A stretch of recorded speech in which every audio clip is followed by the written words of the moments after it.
அஸ்ஸலாமு அலைக்கும். இந்த வீடியோவில் 2024 என் பேட்ச் அண்ட் ரிப்பீட்டர்ஸுக்கு நடந்த ஆகஸ்ட் மாதத்துக்குரிய 2வது கிழமைக்குரிய சூலக வட்டம் அங்கல சூலகம் தொடர்பான வினாக்களுக்குரிய டிஸ்கஷன் வீடியோவை நாங்கள் பார்க்க போகிறோம். முதலாவது கேள்வியை பாருங்கள். மனித சூலகம் தொடர்பான தவறானது எது? இதில் இந்த கொஷன்ஸுக்கு நீங்கள் ஆன்சர் செய்ய தெரிஞ்சிருக்கணும் என்று சொன்னால் உங்களுக்கு சூலகத்தை பற்றியும் சூலக வட்டத்தை பற்றியும் பேசிக்கான சில இன்ஃபர்மேஷன்ஸ் உங்களுக்கு தெரிஞ்சிருக்கணும். இப்போ நாங்கள் அதை பற்றி பார்ப்போம். இப்போ முதலாவது, இப்போ பெண் பிறக்கிறதுக்கு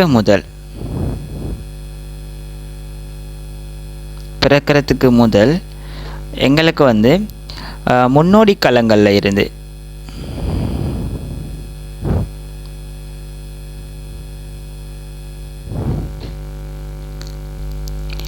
எங்களுக்கு முதல்நிலை புடைப்புக்கள் உருவாகி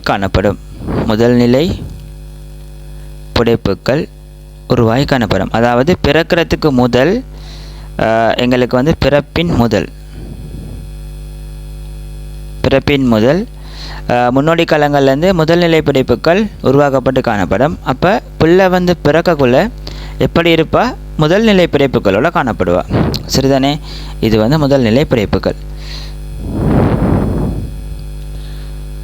முதல்நிலை புடைப்புகள்னு சொன்னால் ஸ்ட்ரக்சரை பாருங்கள், அதில் கட்டமைப்பு எப்படி இருக்குமென்று சொன்னால் எங்களுக்கு முதலான ஒரு முட்டை களம் இருக்கும், இல்லைன்னா ஒரு முட்டை குழியம் இருக்கும். அதை சுற்றி எங்களுக்கு தனிப்படையிலான ஒரு களப்படை இருக்கும், புடைப்பு களங்கள் இருக்கும்.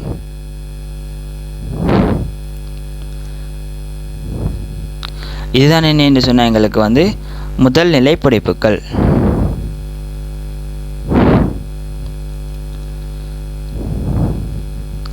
இப்போ அதுக்கு பிறகு எங்களுக்கு என்ன நடக்கும் என்று சொன்னால் எங்களுக்கு இந்த முதல்நிலை புடைப்புக்கள் பியூபர்ட்டிக்கு முதல், அதாவது பூப்பெய்தலுக்கு முதல்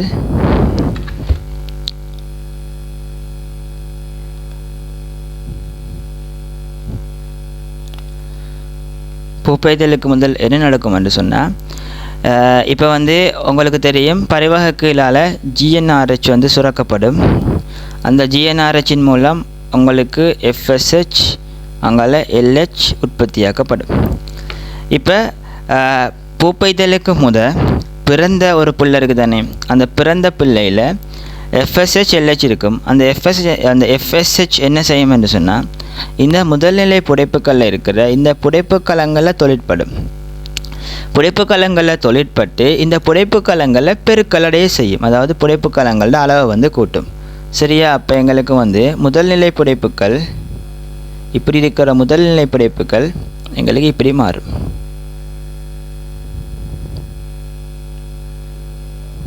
சரியா?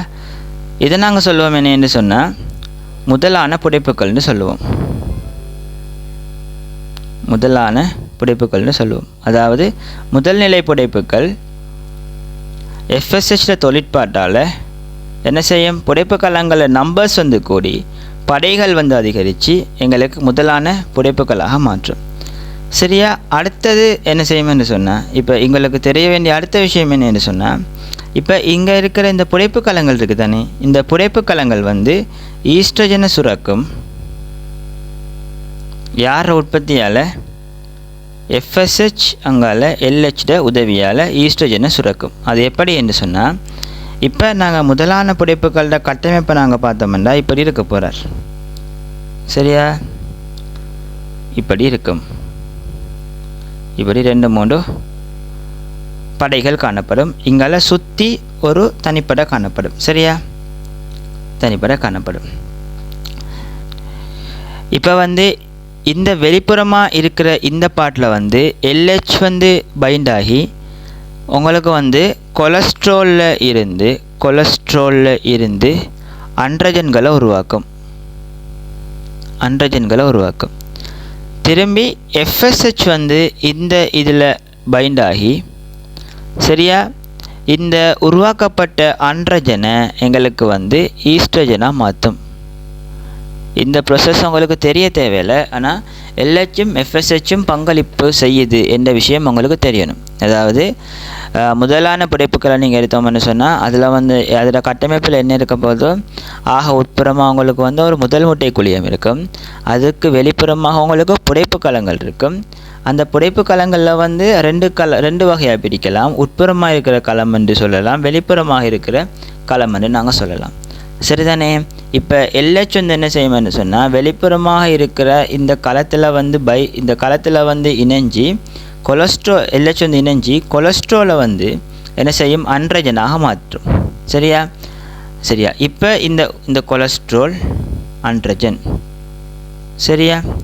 இப்போ இந்த உள்ளே இருக்கிற இந்த களம் இருக்குது தானே, இந்த சோப்பு கலரில் இருக்கிற இந்த களம் இந்த உருவாகி வர அன்ரஜனை எப்படி மாற்றும், ஈஸ்ட்ரஜனாக மாற்றும். அப்படி இந்த சோப்பு கலர் களம் உங்களுக்கு வேலை செய்யணும் என்று சொன்னால் உங்களுக்கு அந்த இடத்துல FSH காணப்படணும். சரியா? இப்போ அடுத்த விஷயம் என்ன, FSH என்ன செய்யும், தொடர்ச்சியாக என்ன செய்ய போகுதுன்னு சொன்னால் இந்த புடைப்பு களங்களை தூண்டி புடைப்பு களங்களோட அளவை கூட்டிக் கொண்டே போகுது. புடைப்பு களங்களோட அளவை கூட்டிக் கொண்டே போகுது. அப்படி கூட்டுறதால FSH புடைப்பு களங்களோட அளவை கூட்டுறதால உங்களுக்கு என்ன நடக்க போகுதோ, இந்த புடைப்பு களங்களோட தடிப்பு கூடிக்கொண்டே போகுது. சரியா? இப்படி புடைப்பு களங்களில் தடிப்பு ஏண்டா தொடர்ச்சியாக உங்களுக்கு என்ன செஞ்சுருக்கும், இரத்தத்தில் FSH காணப்பட்டு கொண்டே இருக்கும். அப்போ புடைப்பு களங்கள் இதில் 3 படை, இதில் 4 படை, 5 படை அப்படின்னு சொல்லி கூடிக்கொண்டே போகும். அடுத்த விஷயம் பாருங்கள், என்னென்னு சொன்னால் உங்களுக்கு இரத்தத்தில் இருக்கிற ஈஸ்ட்ரஜன் அளவும் என்ன செஞ்சுருக்கும், உங்களுக்கு கூடிக்கொண்டே போகும். என்ன காரணம்? முதலாவது முதல்நிலை புடைப்புக்களில் இருந்து முதலான புடைப்புக்கள் உருவாகிறதுக்கு FSH என்ன செய்யும், உங்களுக்கு புடைப்பு களங்களை தூண்டி புடைப்பு களங்களை பெருக்கலடைய செய்யும். அப்படி பெருக்கலடைய செய்யக்குள்ள ஒரு காலப்படையில் இருக்கிற முதல்நிலை புடைப்புக்கள் உங்களுக்கு இப்போ முதலான புடைப்புகளாக மாற்றப்பட்டு விட்டுரும்.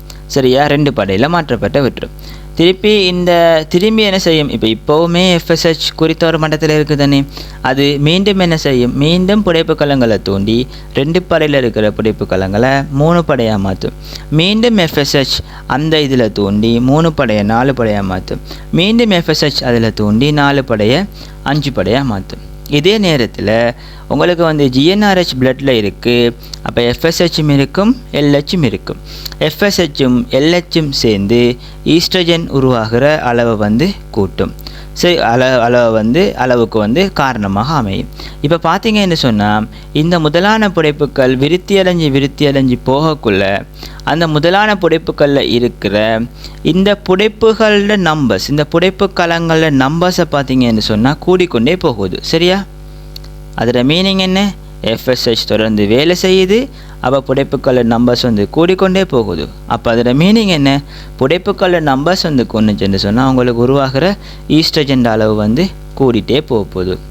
சரியா? இது எது வரைக்கும் நடக்கும்னு சொன்னால் உங்களுக்கு பூப்பெய்தல் வரைக்கும் நடக்கும். பூப்பெய்தலின் வரை நடைபெறும். சரியா? இப்போ பூப்பெய்தல் நடந்துட்டுன்னு சொன்னால் பூப்பெய்தலுக்கு சற்று முன்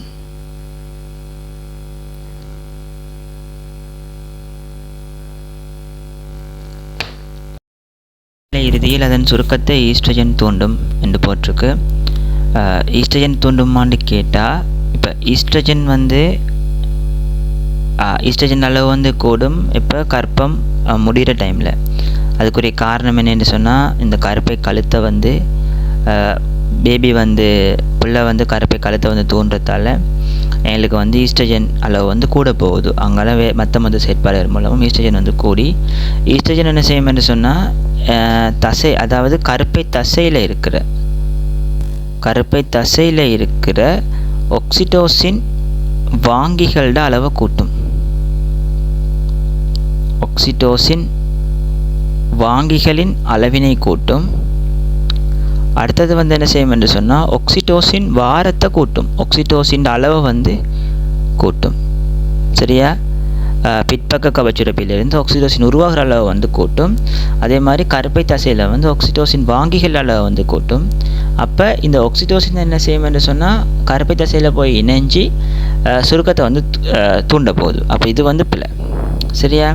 அடுத்தது பாருங்கள், இதன் தசைப்பட்டு ஈஸ்ட்ரஜன் ப்ரொஜெஸ்ட்ரான் வாங்கிகளை கொண்டு காணப்படும்.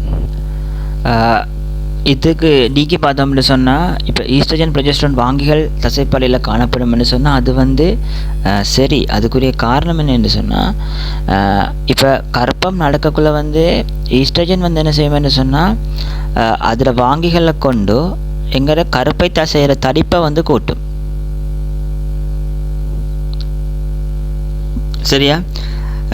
நேரடியாக வந்து என்ன செய்யாது, தசை சுருக்கத்தை ஏற்படுத்தாது. ஆனால் ப்ரெக்னன்சி, அதாவது கர்ப்பம் நடிக்கிற ஆரம்ப காலகட்டங்களில் ஈஸ்ட்ரஜன் வந்து கர்ப்பத்துங்கிற தசைப்படையில் போய் இணைஞ்சி தசைப்படையில் அளவை வந்து கூட்ட போகுது. தசைப்படையில் இருக்கிற மசில்ஸ் அந்த தசையோட அளவை வந்து கூட்ட போகுது. சரிதானே? அடுத்தது வந்து ப்ரொஜெஸ்ட்ரான் என்ன செய்யும்னு சொன்னால் இதுக்கு எதிரான செயற்பாடு. அதாவது கர்ப்பம் முடிஞ்ச பிறகு என்ன செய்யும், ப்ரொஜெஸ்ட்ரான் போய் இணைஞ்சி ஈஸ்ட்ரஜன் செயற்பாடு எல்லாம் ஃபுல்லாக இல்லாமாக்கி எக்ஸ்ட்ராவாக கூடின தசையோட அளவு வந்து எங்களுக்கு வந்து குறைய போகுது. சரியா? சுருக்கத்தில் எந்த விதமான பங்கும் இல்லை. ஆனால் வந்து என்ன செய்யும், எங்களுக்கு மசிலில் அதாவது தசையோட அளவை வந்து கூட்டத்தில் ஈஸ்ட்ரஜன் ப்ரொஜெஸ்ட்ரான் வந்து பங்களிப்பு செய்ய போகுது. அப்போ இதுக்கு வந்து 5வது ஆன்சர் ஏஎம் டிஎம் என்று வரப்போகுது. சரிதானே? இப்போ நாங்கள் 3வது கேள்விக்கு போவோம். பெண்களில் சோல்கோளலின் போது விடுவிக்கப்படும் துணை முட்டை குழியத்தின் ஒடுக்கற்பிரிவு நிறுத்தப்படுவது. சரிதானே? அதாவது வந்து துணை முட்டை குழியம் வரும் வரைக்கும், அதாவது கிரஃபியன் பிணைப்பு வரும் வரைக்கும் எங்களுக்கு வந்து ஒடுக்கற்பிரிவு 1 ஃபுல்லாகவே இருக்க போகுது. சரிதானே? ஒடுக்கற்பிரிவு 1 ஃபுல்லாக இருக்க போகுது உங்களுக்கு எங்கள் முதல் முட்டை குழியத்தில். துணை முட்டை குழியம் வாரண்டாத மீனிங் என்னென்னா ஒடுக்கற்பிரிவு 1 வந்து ஃபினிஷ் ஆகிட்டு ஒடுக்கற்பிரிவு 2 அணு அவத்தை இருக்குது. அதான் மீனிங். சரிதானே? அப்போ எங்களுக்கு வந்து இதில் வந்து துணை முட்டை குழியத்தின் ஒடுக்கற்பிரிவு நிறுத்தப்படுவது என்று சொன்னால் அணு அவத்தை 2. பிறகு வந்து கருக்கட்டல் நடந்துச்சுன்னு சொன்னால் அணு அவத்தை 2 வந்து பூர்த்தியாக்கப்பட்டு எங்களுக்கு வந்து ஃபுல் ஒடுக்கற்பிரிவும் எங்களுக்கு பூர்த்தியாக்கப்படும்.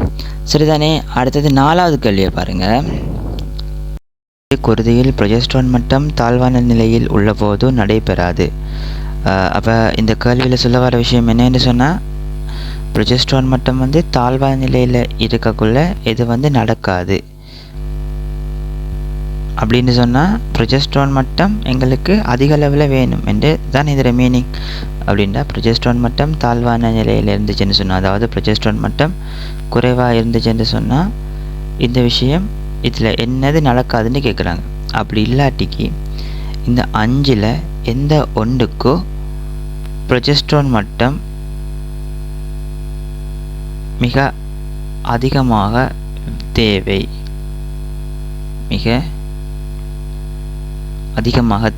என்ற மாதிரி நாங்கள் இந்த கேள்வியை மாற்றி அமைக்கலாம். சரியா? அதாவது பின்வருவனவற்றில் எது குருதியில் ப்ரொஜெஸ்ட்ரான் மட்டம் தாழ்வான நிலையில் உள்ள போது நடைபெறாது. அதாவது இரத்தத்தில் வந்து ப்ரொஜெஸ்ட்ரான் வந்து குறைஞ்சா இந்த 5ல் எது நடக்காது. அப்படி இல்லாட்டிக்கு இந்த 5ல் என்னத்துக்கு மிக அதிகமான ப்ரொஜெஸ்ட்ரான் தேவை என்றதுதான் எங்களே கேள்வி. இந்த விஷயத்தை நீங்கள் எடுத்தீங்கன்னா போதும். சரிதானே? முதலாவது பாருங்கள், மாதவிடாய்னு சொன்னால் என்ன? இப்போ எங்களுக்கு கருப்பை சக்கரத்தில் எங்களுக்கு 3 அவத்தை வரும். ஒன்று வந்து விரைவு பெருக்கல்,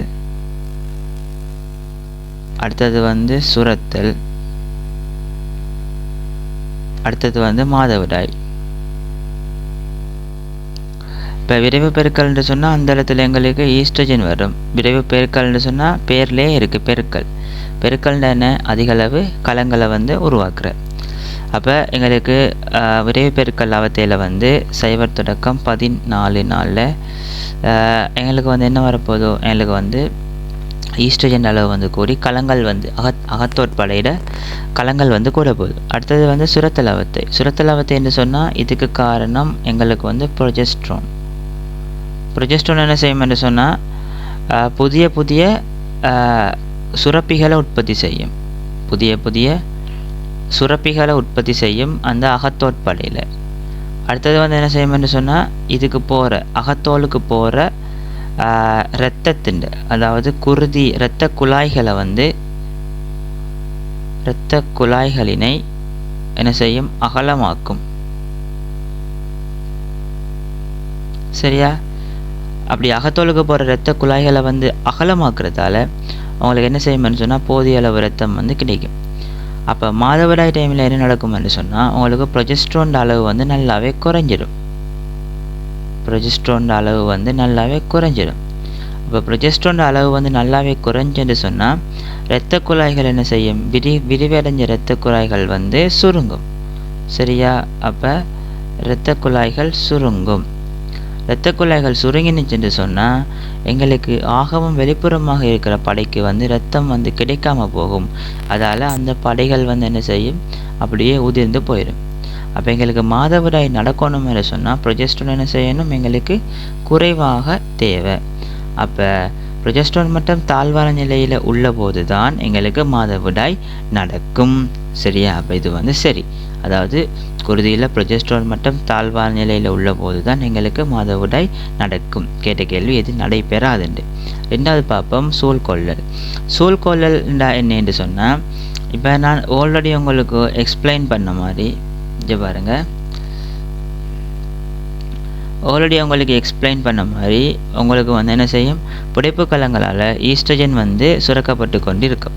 அப்போ ஈஸ்ட்ரஜன் வரைவு வந்து ஈஸ்ட்ரஜன் அளவு வந்து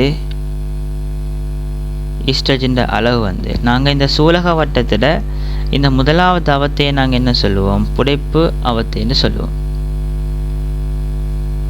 புடைப்பு அவத்தைன்னு சொன்னா முதலான புடைப்புகள் வந்து அப்படியே விருத்தி அடைஞ்சு எங்களுக்கு வந்து கிரஃபியன் புடைப்பாக மாறுற.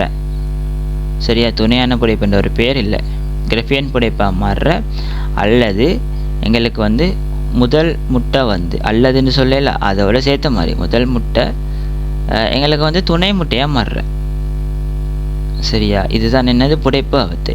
இதில் வந்து என்ன செய்யும்னு சொன்னால் ஈஸ்ட்ரஜன் அளவு வந்து கூடிக்கொண்டு போகும். என்ன காரணம்? புடைப்பு அவத்தையில் வந்து இந்த புடைப்பு அவத்தையில் இந்த கிரஃபியன் புடைப்பாக மாறக்குள்ள எங்களுக்கு வந்து புடைப்புகளோட நம்பர்ஸ் வந்து கூடிக்கொண்டு போகிறதால எங்களுக்கு வந்து ஈஸ்ட்ரஜன் அளவு வந்து கூடிக்கொண்டு போகுது. எவ்வளோ? சரியா? ஈஸ்ட்ரஜன் அளவு வந்து கூடிக்கொண்டே போகுது. இப்போ பாருங்கள், ஈஸ்ட்ரஜனில் இருக்கிற ஸ்பெஷலான ஒரு விஷயம் என்னன்னு சொன்னால் இந்த ஈஸ்ட்ரஜன் போய் என்ன செய்யுமெண்டா எங்களுக்கு வந்து பரிவக கீழ் இருக்குது.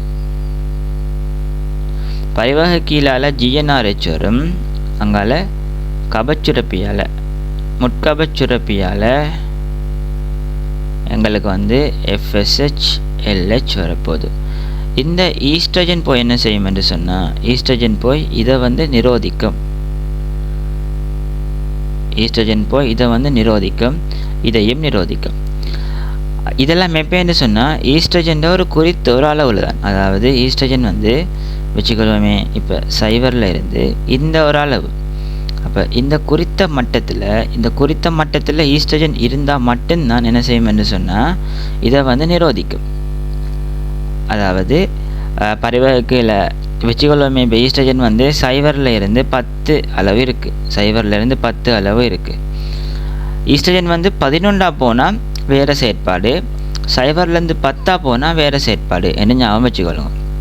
அதாவது ஈஸ்ட்ரஜன் 0 10 போக உங்களுக்கு என்ன செய்யும்னு சொன்னால் பரிவகையில் வந்து நிரோதிக்கும். பரிவகையில் நிரோதிக்கும், முட்கபச்சுரப்பை நிரோதிக்கும். அவள் GnRH குறையும், FSH குறையும், LH குறையும். இப்போ ஈஸ்ட்ரஜன் வந்து 11 மாறுனுச்சுன்னு சொன்னால் என்ன செய்யும்னு சொன்னால் இந்த ஈஸ்ட்ரஜன் இதுக்கு முதல் வந்து பரிவகையையும் முட்கபச்சுரப்பையையும் நிரோதித்த ஈஸ்ட்ரஜன் இப்போ வந்து என்ன செய்ய போகுதுன்னு சொன்னால் இவங்களை வந்து தூண்ட போகுது என்று ஞாபகம் வச்சு கொள்ளுங்கோ. சரிதானே? அதாவது 0 இருந்து 10 நம்பர்ஸ், அதாவது ஒரு ஈஸ்ட்ரஜன் 2 ஈஸ்ட்ரஜன் அப்படி ஞாபகம் வச்சுக்கொள்ளுங்க. இந்த டைமில் ஈஸ்ட்ரஜன் என்ன செய்யும்னு சொன்னால் எதிர்பின்னோட்டல் பொறிமுறை மூலமாக பரிவகையையும் முட்கபச்சுரப்பையும் நிரோதிக்கும். ஆனால் ஈஸ்ட்ரஜன் வந்து 11 போனால் என்ன செய்யும் என்று சொன்னால் அது நிரோதிக்காது, அது வந்து தூண்டும். GnRHையும் தூண்டும், இதையும் தூண்டும். இதனால் உங்களுக்கு என்ன செய்ய போகிறதுன்னு சொன்னால் உங்களுக்கு குறைஞ்சி வந்து, அதாவது 0.10 வரைக்கும் FSH MLH குறைஞ்சி வந்துட்டு GnRH எல்லாம் குறைஞ்சி வந்துட்டு திடீர்னு ஈஸ்ட்ரஜன் 11க்கு போகல உங்களுக்கு வந்து என்ன செய்யும்னு சொன்னால் FSH MLH இப்படி சடுதியாக கூடும். சரியா? FSH MLH இப்படி சடுதியாக கூடும். இதைத்தான் நாங்கள் சொல்லுவோம் என்னென்று சொன்னால் எங்களுக்கு வந்து LH உயர்வு. சரியா? இந்த LH உயர்வு தான் உங்களுக்கு என்னத்துக்கு காரணம்? உங்களுக்கு வந்து சூழ்கொள்ளலுக்கு காரணம். சரியா? உங்களுக்கு வந்து சூழ்கொள்ளலுக்கு காரணம். அப்போ உங்களுக்கு வந்து ஈஸ்ட்ரஜன் மிக அதிக அளவில் தேவை என்னத்துக்கு? சூழ்கொள்ளல் நடக்கிறதுக்கு உங்களுக்கு வந்து ஈஸ்ட்ரஜன் வந்து அதிக அளவில் தேவை. அப்போ ஈஸ்ட்ரஜன் உங்களுக்கு அதிக அளவில் தேவை என்றபடியினால் இப்போ ஈஸ்ட்ரஜன் வந்து அதிக அளவில் இருந்துச்சுன்னு சொன்னால் ப்ரொஜெஸ்ட்ரான் வந்து என்ன செய்யும்? எங்களுக்கு குறைந்த அளவில் காணப்படலாம். அப்படியும் பார்த்து போடலாம். அப்போ ப்ரொஜெஸ்ட்ரான் வந்து எங்களுக்கு குறைஞ்ச அளவில் காணப்படலாம். அப்போ சூழ்கொள்ளல் உங்களுக்கு எப்போ நடக்கும்னு சொன்னால் ப்ரொஜெஸ்ட்ரான் குறைஞ்ச அளவில் இருக்கக்குள்ள. அப்போ குருதியில் ப்ரொஜெஸ்ட்ரான் மட்டம் தாழ்வான நிலையில் உள்ள போது சூழ்கொள்ளல் நடைபெறும்னு சொன்னால் நடைபெறும். ஆனால் கேட்ட கேள்வி நடைபெறாது. சரிதானே? அடுத்த கேள்வி என்னென்னு சொன்னால் கர்ப்ப காலத்தில் கருப்பையக தோலின் தடிப்பினை பாதுகாத்தல். சரியா? இப்போ வந்து பார்த்தீங்கன்னு சொன்னால் கர்ப்ப காலத்தில் எங்களுக்கு வந்து அப்போ கர்ப்ப காலத்தை பார்த்தீங்கன்னு சொன்னால் கர்ப்ப காலத்தில் எங்களுக்கு வந்து ஈஸ்ட்ரஜனும் கூடும். கர்ப்ப காலத்தில் வந்து எங்களுக்கு ஈஸ்ட்ரஜனும் கூடும். ரெண்டாவது வந்து ப்ரொஜெஸ்ட்ரானும் கூடும். சரியா? ஈஸ்ட்ரஜன் கூடினத்தில் உங்களுக்கு ரீசன் என்ன, கூறத்தோட நன்மை என்னன்னு சொன்னால் இது வந்து என்ன செய்யும்னு சொன்னால் கர்ப்ப தசைப்படைய, சரியா, கர்ப்ப தசைப்படையில தடிப்பை வந்து கூட்டும். தடிப்பை வந்து கூட்டி உங்களுக்கு என்ன செய்யும்? கர்ப்பத்துக்கு ரெடியாக்கும். சரியா? கர்ப்பத்துக்கு ரெடியாக்கும். அடுத்து என்ன செய்யும்னு சொன்னால் முளைச்சுரப்பிகளில்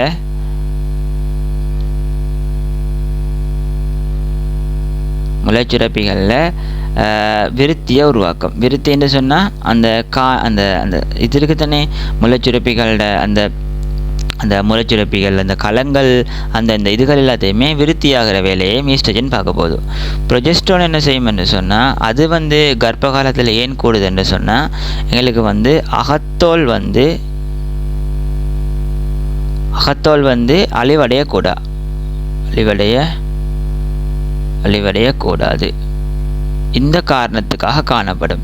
அடுத்த ரெண்டாவது காரணம் என்னன்னு சொன்னால் இப்போ அகத்தோல் அழிவடையக்கூடாது. உள்ளுக்குள்ள இருக்கிற எண்டோமெட் அந்த கர்ப்பை அகத்தோல் வந்து அழிவடையக்கூடாது. ரெண்டாவது காரணம் என்னன்னு சொன்னால் அந்த முளைச்சுரப்பிகளில்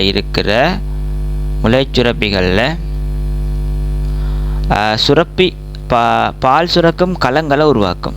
பால் சுரப்பு களங்கள்னு சொல்லத்தோட பால் சுரப்பிகளை உருவாக்கும். அடுத்து என்ன செய்யும்னு சொன்னால் எங்களுக்கு வந்து ஹை லெவல் மிக அதிக அளவாக இருக்கிற ப்ரொஜெஸ்ட்ரான் வந்து ப்ரோலெக்டின் இதுக்கு தானே ப்ரோலெக்டினை வந்து நிரோதிக்கும். ப்ரோலெக்டின் உங்களுக்கு என்னத்துக்கு ஹெல்ப் பண்ணும்னு சொன்னால் பால் உற்பத்திக்கு ஹெல்ப் பண்ணும். அப்போ பால் உற்பத்தி நடக்காது. சரியா? ஏனெண்டா அதிக அளவான ப்ரொஜெஸ்ட்ரான் வந்து ப்ரோலெக்டினை நிரோதிக்கிறதால உங்களுக்கு பால் உற்பத்தி நடக்காது. அதனால் உங்களுக்கு வந்து கர்ப்பமாக இருக்கிற டைமில் வந்து பால் உற்பத்தி நடக்காமல் இருக்கிறதுக்கும் உங்களுக்கு என்ன செய்யுது? ப்ரொஜெஸ்ட்ரான் வந்து ஹெல்ப் பண்ணுது. இதுதான் கர்ப்ப காலத்தில் ஈஸ்ட்ரஜன்லையும் ப்ரொஜெஸ்ட்ரான்லையும் இருக்கிற பிரதானமான தொழில்கள். இப்போ கேள்விக்கு போவோம்.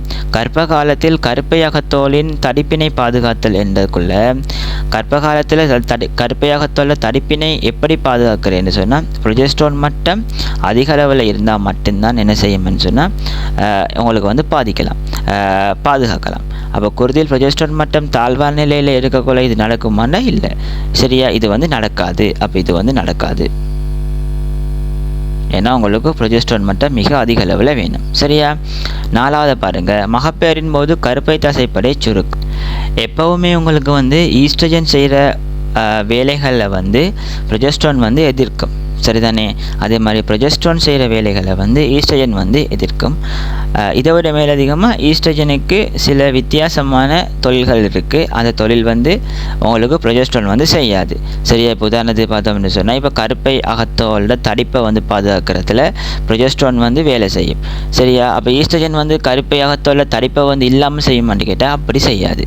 சரிதானே, அப்படி சில ஃபங்க்ஷன்ஸ் இருக்குது. சரிதானே. இப்போ பாருங்கள், மகப்பேறின் போது கருப்பை தசைப்படை சுருக்கம் என்று சொன்னால், இப்போ ஈஸ்ட்ரஜன் என்ன செய்யும், உங்களுக்கு கருப்பை தசையில் வந்து நான் ஆல்ரெடி சொன்ன மாதிரி தசையில் வந்து கருப்பை தசையில் ஈஸ்ட்ரஜன் என்ன செய்யும், ஈஸ்ட்ரஜன் வந்து தசையில் வந்து ஒக்சிட்டோசின் வாங்கிகளை வந்து ரிசெப்டர்ஸை வந்து உருவாக்கி சுருக்கத்தை வந்து கூட்டும்.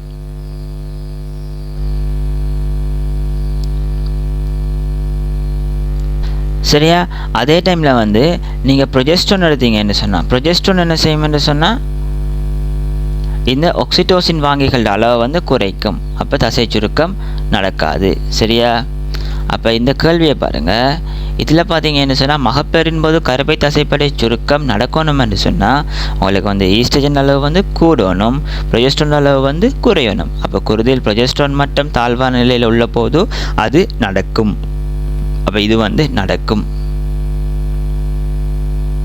அஞ்சாவது பாருங்கள், பால் உற்பத்தி என்று சொன்னால் என்னென்னு சொன்னால், உங்களுக்கு குருதியில் வந்து ப்ரொஜெஸ்ட்ரான் கூட இருந்துச்சுன்னு சொன்னால் அது என்ன செய்யும், ப்ரோலக்டினை நிரோதித்து பால் உற்பத்தியை வந்து தடுக்கும். அப்போ உங்களுக்கு பால் உற்பத்தி நடக்கணும் என்று சொன்னால் உங்களுக்கு வந்து குருதியில் வந்து ப்ரொஜெஸ்ட்ரான் வந்து குறையத்தான் இருக்கணும். ஏண்டா ப்ரொஜெஸ்ட்ரான் குறைய இருந்தால் தான் உங்களுக்கு வந்து ப்ரொஜெஸ்ட்ரான் குறைய இருந்தால் தான் உங்களுக்கு வந்து ப்ரோலக்டின் வந்து கூடும். அப்போ ப்ரோலக்டின் கூடினா தான் உங்களுக்கு வந்து பால் உற்பத்தி நடக்கும். அப்போ குருதியில் ப்ரொஜெஸ்ட்ரான் மற்றும் தாழ்வான நிலையில் உள்ள போது பால் உற்பத்தி நடைபெறும். அப்போ அஞ்சாவதும் சரி. கேட்ட கேள்வி என்ன, குருதியில் ப்ரொஜெஸ்ட்ரான் மற்றும் தாழ்வான நிலையில் உள்ள போது எது நடைபெறாது, எங்களுக்கு மூணாவது ஆன்சர். சரிதானே. அடுத்த கேள்விக்கு போவோம். FSH மற்றும் LH உற்பத்தியின் உச்ச அளவு இது எப்போ நடக்கும்னு சொன்னால், நான் ஆல்ரெடி சொன்ன மாதிரி அந்த புடைப்பாவத்தை இருக்குது தானே, ஃபொலிகுலர் ஃபேஸ் புடைப்பாவத்தை. அந்த புடைப்பாவத்தையில் வந்து போக போக போக போக புடைப்பு கலங்களால் ஈஸ்ட்ரஜன் வந்து உருவாக்கப்படுற அளவு வந்து கூட்டிக்கொண்டு போகும். அப்போ இந்த கிராஃபை பார்த்தீங்கன்னு சொன்னால், இந்த வேலை கொஞ்சம் பாருங்கள். இந்த கிராஃபில் இங்கே பாருங்கள், இது வந்து FSH, இது வந்து FSH ஆம், இது வந்து LH ஆம். சரியா, இப்போ என்ன நடக்க போகுதுன்னு சொன்னால், இப்போ ஈஸ்ட்ரஜன் என்ன செய்யும், புடைப்பு கலங்களால் நாள் போக போக போக ஈஸ்ட்ரஜன் வந்து உருவாக்கப்பட போகுது. அப்போ ஈஸ்ட்ரஜன் வந்து உருவாக்கப்படப்பட ஈஸ்ட்ரஜன் என்ன செய்யும், அதில் சைவர்த்தடக்கம் 10. அப்போ நாங்கள் எடுப்போம் சூழ்கொள்ளலுக்கு முந்தைய நாள் அந்த துண்டு வரைக்கும் அது சைவர்த்தடக்கம் 10 என்ற பெருமானத்தில் இருக்குன்னு வச்சுக்கொள்வோமே. அந்த டைமில் என்ன செய்யும், ஈஸ்ட்ரஜன் வந்து GnRHஐயும் நிரோதிக்கும், FSH LH நிரோதிக்கும். அப்போ பார்த்தீங்கன்னு சொன்னால் உங்களுக்கு வந்து FSH வந்து உங்களுக்கு குறைஞ்சு கொண்டே வருது. சரியா, FSH வந்து உங்களுக்கு குறைஞ்சு கொண்டே வருது, LHம் உங்களுக்கு குறைஞ்சு கொண்டே வருது. குறைஞ்சு கொண்டே வந்து ஒரு ஈஸ்ட்ரஜன் என்ன செய்யும், கூடிக்கொண்டே வரும். பார்த்தீங்களா, இந்த ஈஸ்ட்ரஜன் வந்து கூடிக்கொண்டே வரும். இதை உங்களுக்கு பார்த்தீங்கன்னா விளங்கும். ஈஸ்ட்ரஜன் வந்து ஸ்லைட்டாக இந்த மெதுவாக ஈஸ்ட்ரஜன் வந்து கூடிக்கொண்டே வரும். அதுக்குரிய காரணம் என்ன, புடைப்பு கலங்களோட நம்பர்ஸ் வந்து கூடுற. சரிதானே. கூடி வந்து ஒரு கட்டத்தில், அதாவது வந்து எங்களுக்கு 14வது நாளைக்கு எங்களுக்கு சூழ்கொள்ளல் நடக்கிறதுக்கு கொஞ்சம் முதல்ல ஈஸ்ட்ரஜன் வந்து ஒரு குறித்த ஒரு அளவு அடைஞ்சிடும். இந்த அளவில் மட்டும் என்ன செய்யும்னு சொன்னால், ஈஸ்ட்ரஜன் வந்து நேர்பின்னூட்டல் பொறிமுறையை காட்டும். சரிதானே. இதுக்கு வந்து எதிர்பின்னூட்டல் பொறிமுறையால் GnRHஐயும் FSH LHஐயும் குறைச்ச ஈஸ்ட்ரஜன் வந்து இந்த பெருமானத்தில் மட்டும் என்ன செய்யும்னா நேர்பின்னூட்டலை காட்டி என்ன செய்யும் என்று சொன்னால், சரியா, நேர்பின்னூட்டலை காட்டும். இந்த நேர்பின்னூட்டலை காட்டி என்ன செய்யும் என்று சொன்னால் FSHஐயும் LHஐயும் வந்து கூட்டும். சரியா, FSHஐயும் LHஐயும் வந்து கூட்டும். அது கூட்டி கொஞ்ச நாளையிலே உங்களுக்கு என்ன நடந்துடும், ஓவியுலேஷன், அதாவது வந்து சூழ்கொள்ளல் நடந்துடும். சரியா, இதுதான் எங்களுக்கு பேசிக்கான விஷயம்.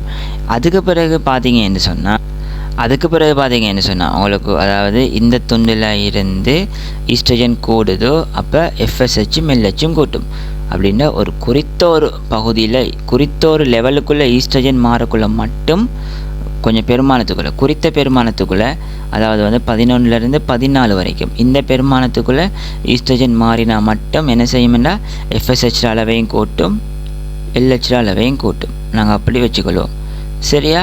அதுக்கப்புறம் பார்த்தீங்கன்னு சொன்னால் அப்படி FSHம் LHம் கூடி உங்களுக்கு வந்து ஒரு நாளில் 2 நாளில் உங்களுக்கு வந்து ஓவியுலேஷன் நடந்துடும், சூழ்கோளல் நடந்துடும். நடந்த பிறகு பார்த்தீங்கன்னு சொன்னால் இப்போ இது கிட்ட என்னது மஞ்சள் சடலம் தான் இருக்க போகுது. சரியா? மஞ்சள் சடலம் என்ன செய்யும்? ஈஸ்ட்ரஜனையும் உற்பத்தி செய்யும், ப்ரொஜெஸ்ட்ரானையும் உற்பத்தி செய்யும். அப்போ இதுக்கிட்ட ஈஸ்ட்ரஜனும் கூடும், ப்ரொஜெஸ்ட்ரானும் கூடும். ஆனால் மஞ்சள் சடலம் வந்து உருவாக்கப்படுற ஈஸ்ட்ரஜன் அளவை விட ப்ரொஜெஸ்ட்ரான் அளவு வந்து நல்லா கூடவாக இருக்க போகுது. சரியா? ப்ரொஜெஸ்ட்ரான் அளவு வந்து நல்லாவே கூடவாக இருக்குது. இதை பார்த்தீங்கன்னா விளங்கும். ஆனால் இப்போ வந்து ப்ரொஜெஸ்ட்ரான் அளவு ஈஸ்ட்ரஜன் அளவு கூடினாலும் உங்களுக்கு வந்து FSH என்ன செய்ய போகுது? குறையத்தான் போகுது. சரியா? பலம் வாங்கிட்டா. அப்போ ஈஸ்ட்ரஜன் எப்போ FSHம் LHையும் கூட்டும் என்று சொன்னால் ஒரு குறித்த பெருமானத்துக்குள்ள மாறுகளை மட்டும்தான் கூட்டும். அதுக்கு முதல் என்ன செய்யும்? அதை விட அதுக்கு குறைஞ்ச பெருமானத்தில் ஈஸ்ட்ரஜன் என்ன செய்யும்? ஈஸ்ட்ரஜன் வந்து பிளட்டில் எவ்வளோதான் கூடி வந்தாலும் என்ன செய்யும்? எங்களுக்கு வந்து GnRHையும் FSH LHையும் என்ன செய்யும்? ஈஸ்ட்ரஜன் குறைக்கும். ஆனால் அந்த கொஞ்சம் வீச்சில் மட்டும் ஈஸ்ட்ரஜன் மாறக்குள்ள என்ன செய்யும்னு சொன்னால் அது வந்து கூடினா எங்களுக்கு FSH LHையும் கூட்டும். அப்போ எங்களுக்கு FSH LH எப்போ எங்களுக்கு மாறும் என்று சொன்னால் எங்களுக்கு வந்து புடைப்புக்குரிய அவத்தையில் இறுதியில், சரியா? புடைப்புக்குரிய அவத்தையில் இறுதி பகுதியில் தான் எங்களுக்கு அந்த குறித்த பெருமானம் கிடைக்கும். சரிதானே? அப்போ எங்களுக்கு இதுக்கு 3வது ஆன்சர். அப்போ இவ்வளோ தான் உங்களுக்கு MCQஸில் இருக்கிற விஷயங்கள். முதலாவது கேள்வி ஸ்ட்ரக்சர்ஸை பார்த்தீங்கன்னு சொன்னால் சூழ்கொள்ளல் என்பது யாது? இதில் நீங்கள் என்ன எழுதியிருக்கணும்னு சொன்னால் அதாவது கிராஃபியன் புடைப்பு உடைவடைஞ்சி அங்கால துணை முட்டை குழியம் துணை முட்டை குழியம் வெளியேற்றப்படல். சரிதானே? இதுதான். இதில் நீங்கள் கிராஃபியன் புடைப்பில் இருந்து வர துணை முட்டை குழியம் ரிலீஸ் ஆகுதுன்னு எழுதினீங்கன்னு சொன்னால் உங்களுக்கு 6 மார்க்ஸ் கிடைக்கும். மனிதர் முட்டை பிறப்பாக்கம் எப்போது ஆரம்பமாகும்னு சொன்னால் பிறப்புக்கு முன்னர்லேருந்து எழுதணும். அப்போ பிறப்பிற்கு முன்னர். அப்போ அதுக்கு உங்களுக்கு 3 மார்க்ஸ் கிடைக்கும். அடுத்தது வந்து முட்டை பிறப்பின் படிமுறைகளை எழுதிங்கன்னு சொன்னால் முதலாவது வந்து நீங்கள் வந்து அங்கே நீங்கள் முன்னோடி களங்கள் எழுதையிலும் அது தேவையும் இல்லை. சரியா? முன்னோடி களங்கள் தேவையில்லை. அதுக்கு பிறகு நீங்கள் கட்டாயம் எழுத வேண்டிய விஷயம் என்னன்னு சொன்னால் முதல்நிலை புடைப்புகள் எழுதணும். முதல்நிலை புடைப்பு, முதலான புடைப்பு, அங்கே கிராஃபியன் புடைப்பு, அடுத்தது துணை முட்டை குழியம். இந்த இதுவும் தேவையில்லை. அப்போ இதுவும் தேவையில்லை. இந்த 4 எழுதினீங்கன்னு சொன்னால் உங்களுக்கு இந்த 3 எழுதினீங்கன்னு சொன்னால் 1க்கு 4 மார்க்ஸ் படி 3க்கும் 12 மார்க்ஸ் உங்களுக்கு எடுக்கலாம். சுலக வட்ட அவத்தைகளை பெயரிடுகன்னு சொல்லக்குள்ள நீங்கள் 2 எழுதணும். முதலாவது வந்து புடைப்பு அவத்தை, அடுத்தது வந்து மஞ்சள் சடல அவத்தை. அடுத்தது வந்து எழுதினீங்கன்னா 6 மார்க்ஸ் கிடைக்கும். சூழ்கொள்ளலுக்கு காரணமான பிரதானமான ஹார்மோன் LH. சரியா? FSH இல்லை, LH தான். இது எதனால் சுரக்கப்படும் கேட்கக்குள்ள முற்பக்க கபச்சுரப்பி. அடுத்த கேள்வியை பாருங்கள். அடுத்த கேள்வி மஞ்சள் சடலத்தால் சுரக்கப்படும் ஹார்மோன்கள் எவைன்னு சொன்னால் உங்களுக்கு வந்து ஈஸ்ட்ரஜனும் வரும், ப்ரொஜெஸ்ட்ரானும் வரும். அப்போ இதுக்கு உங்களுக்கு 4.5 9 மார்க்ஸ் கிடைக்கும். மனித பெண்ணின் கருப்பை வட்டத்தின் FSH LH மாறிலையை வரைந்து காட்டுக. இதில் 10 பாயிண்ட்ஸ் எதிர்பார்க்குறேன். ஃபஸ்ட்டுக்கு வந்து இந்த கிராஃபை பார்த்தீங்கன்னா இப்படியே கிரணுமெண்ட் இல்லை. முதலாவது இங்கால பக்கம் நீங்கள் ஹோமோண்ட மட்டம் எழுதினீங்கன்னா அதுக்கு 1 மார்க் 1 பாயிண்ட். இது இங்கால பக்கம் நீங்கள் வந்து அச்சு வந்து டேஸ் குறிச்சிங்கன்னு சொன்னால் நாட்கள் குறிச்சிங்கன்னு சொன்னால் அதுக்கு 1 பாயிண்ட். ஒவியூலேஷன் காட்டினீங்கன்னு சொன்னால் சோல்கோலல் காட்டினீங்கன்னு சொன்னால் அதுக்கு ஒரு பாயிண்ட். இதில் பார்த்தீங்கன்னு சொன்னால் எஃப்எஸ்ஹெச் குறையுது, எல்ஹெச் குறையுது. அப்போ எஃப்எஸ்ஹெச் குறையிறண்டு காட்டுறது கொண்டு எல்ஹெச் குறையிறண்டு காட்டுறது கொண்டு ஆரம்ப காலகட்டங்களில். சரியா? அதுக்கு பிறகு பார்த்தீங்கன்னு சொன்னால் சடுதியாக சோல்கோலலுக்கு வந்து எஃப்எஸ்ஹெச் வந்து அதிகரிக்கின்றது உண்டு, எல்ஹெச் அதிகரிக்கின்றதுக்கு உண்டு. எல்ஹெச் வந்து எஃப்எஸ்ஹெச்சை விட அதிகரிக்கின்றது காட்டுறதுக்கு இன்னொண்டு. சரிதானே? உண்டு. அங்கே வந்து ஒவியூலேஷனுக்கு பிறகு வந்து என்ன செய்யுது, அவங்களுக்கு வந்து குறையிறன்னு காட்டுறதுக்கு உண்டு. இதுவும் குறையணும், இதுவும் குறையணும் உண்டு. சரிதானே? அப்படியே அவங்களுக்கு வரப்போகுது. அப்போ இதில் 1 2 3 4 5 6 7 8 9 10 மார்க்ஸ். 1 2 3 4 5 6 7 8 9 10. இந்த 10ஐ நீங்கள் குறிச்சிருந்தீங்க என்று சொன்னால் அவங்களுக்கு 1க்கு 3 படி அவங்களுக்கு வந்து 30 மார்க்ஸ் இந்த இடத்துல எடுக்கலும். அடுத்தது பாருங்கள், கருப்பை வட்டத்தின் அவத்தைகளை பெயரிடுக. முதலாவது வந்து மாதவிடாய் அவத்தை, ரெண்டாவது வந்து விரைவு பெருக்கல், மூணாவது வந்து சுரத்தல். இது கொண்டு 3 மார்க்ஸ் படி கிடைக்கும். மேலே கூறிய அவத்தைகளுக்கு காரணமான பிரதானமான ஓமன்களை தருக. அவங்களுக்கு வந்து இந்த இடத்துல விரைவு பெருக்கல் அவத்தைக்கு வந்து அவங்களுக்கு வந்து ஈஸ்ட்ரஜன், சுரத்தல் அவத்தைக்கு வந்து உங்களுக்கு வந்து ப்ரொஜெஸ்ட்ரோன். சரியா? இதுக்கு வந்து 1க்கு 6 மார்க்ஸ், இதுக்கு 6 மார்க்ஸ், மொத்தம் 12 மார்க்ஸ். நிரந்தர மாதவிடாய் நிறுத்தம் என்றால் என்னன்னா, நீங்கள் முதலாவது ஏஜ் எழுதணும். 45 இருந்து 55 ஏஜ் எழுதணும். இந்த வயசில் வந்து நடக்கும். அதுக்கு உங்களுக்கு 3 மார்க்ஸ் எழுதணும். சரிதானே? சூலகத்தினால எனக்கு வந்து துணை முட்டை குழியம் இல்லைன்னா கிரஃபியன் புடைப்பு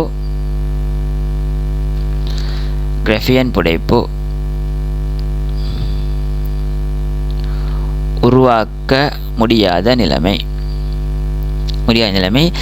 இந்த மீனிங்கில் நீங்கள் என்ன எழுதினாலும் ஓகே தான். சரிதானே? இந்த மீனிங் வர மாதிரி என்ன எழுதினாலும் உங்களுக்கு 6 மார்க்ஸ் கிடைக்கும். சரியா? இப்படியே இந்த பேர் தான் எழுதணும் மாதிரி இல்லை, இந்த மீனிங்கில் நீங்கள் என்ன எழுதினாலும் உங்களுக்கு கிடைக்கும். மாதவிடாய் அவத்தைக்கு காரணமான நிகழ்வு அது என்னது நிகழ்வு? மஞ்சள் சடலம் சிதைவடைதல். மஞ்சள் சடலம் சிதைவுறுதல். அது சிதைவுற்றால் தான் ப்ரொஜெஸ்ட்ரோன் இல்லாமல் போய் அவங்களுக்கு ப்ளீடிங் வந்து நடக்கும். அப்போ இதுக்கு வந்து 3 மார்க்ஸ். மொத்தம் உங்களுக்கு 100 மார்க்ஸ் இந்த ஸ்ட்ரக்சரில் ஸ்கோர் பண்ணக்கூடியதாக இருக்கும். என்ன செய்ய போகுதுன்னு சொன்னால், உங்களுக்கு முதலான புடைப்புகள் உருவாக்கப்பட்டிருக்கும். உங்களுக்கு எங்கே பூப்பெய்தல் நடக்கிற வரைக்கும். சரிதானே? பூப்பெய்தல் நடக்கிற வரைக்கும் உங்களுக்கு முதலான புடைப்புகள் உருவாக்கப்பட்டிடும்.